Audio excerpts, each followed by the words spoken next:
When you're thinking about solipsism, also just think about the difference between solipsism and its opposite, and realize that even that difference is itself imaginary.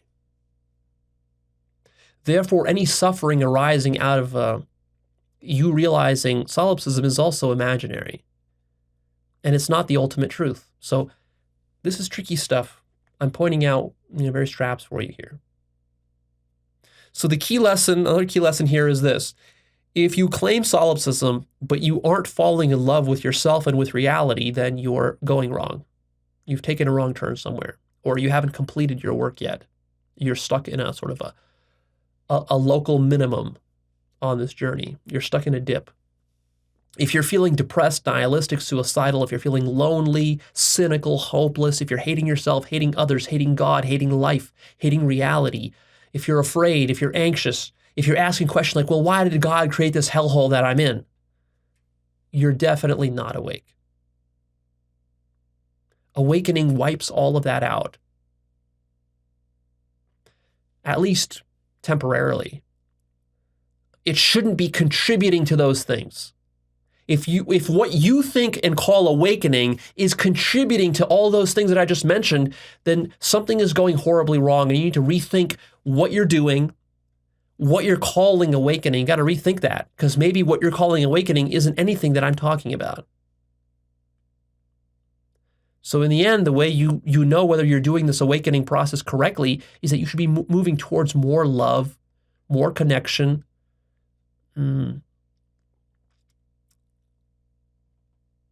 more peace, more joy, more amazement and wonderment at just like how amazing the structure of reality is. You shouldn't be cursing nature. You should be marveling at nature. You should be marveling at yourself. How amazing the structure of all this is, how ingenious it is, how brilliant it is, how intelligent it is. Not how awful it is. It's not a dark thing. So be very careful about your ideas of solipsism. They're not what I'm talking about.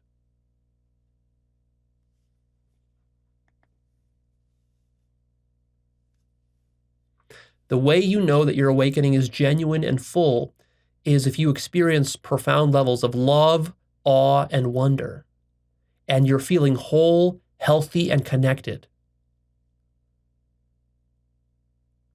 And you're not hating other human beings. You're not becoming misanthropic. You don't want to hurt them. You fully understand them. You have compassion for them.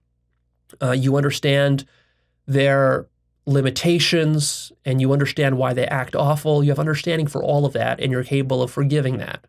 That's how you know that this is genuine and proper awakening.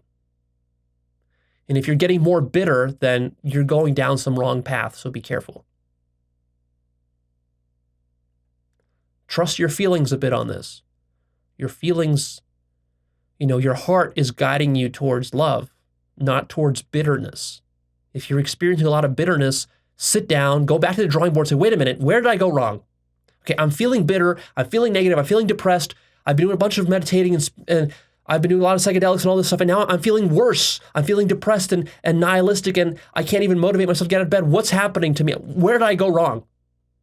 That's how I want your thought process to work. And then sit down and kind of like go and say, well, where did I make a mistake? Where did I misinterpret some teaching? Where did, maybe Leo said this, but maybe he meant something else and I didn't quite understand that. Or maybe I'm interpreting this whole set of teachings in some twisted way. Maybe I'm resisting here, or I'm avoiding this thing here, or I still have some fear I haven't confronted there, and that is tripping up and twisting up this whole process, which should be a beautiful process of love, awe, and wonder, and wholeness, and connection, rather than misery. So what do you do if you're stuck in a negative solipsistic spiral? Well, you could just take a break from this whole work and just go back to ordinary life, distract yourself, go, watch some movies, have some sex, enjoy life. You could do that and then kind of forget about it. Sometimes that's necessary if you're really in a bad place. Or If you're feeling more powerful, then you could actually start to question it and deconstruct it. And you could work, you could double down your spiritual efforts. You could go back, kind of rethink your spiritual techniques and methods, and maybe make some adjustments, and then go for a more full, more holistic awakening.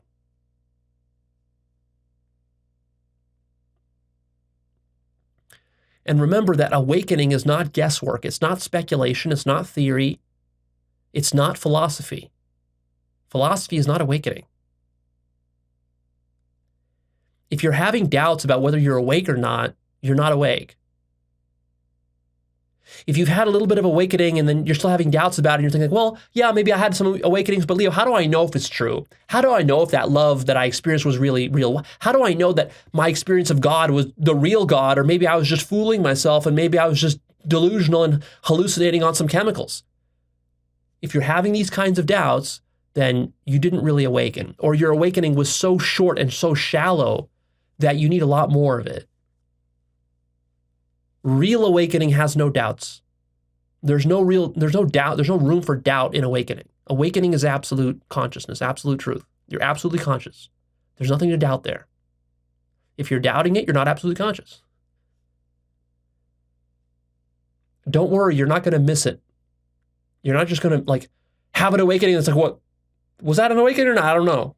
Maybe I missed it. Maybe I was distracted. I was daydreaming and I missed my awakening. No.